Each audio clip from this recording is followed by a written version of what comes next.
Katma ka.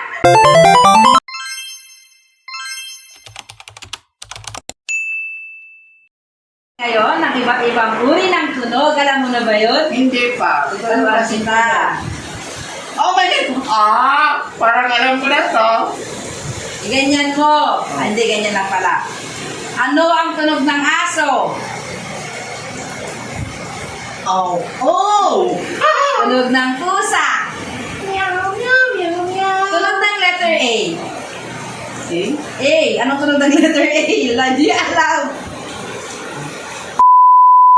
Oh. Anong tunog mo paggabi? Gabi.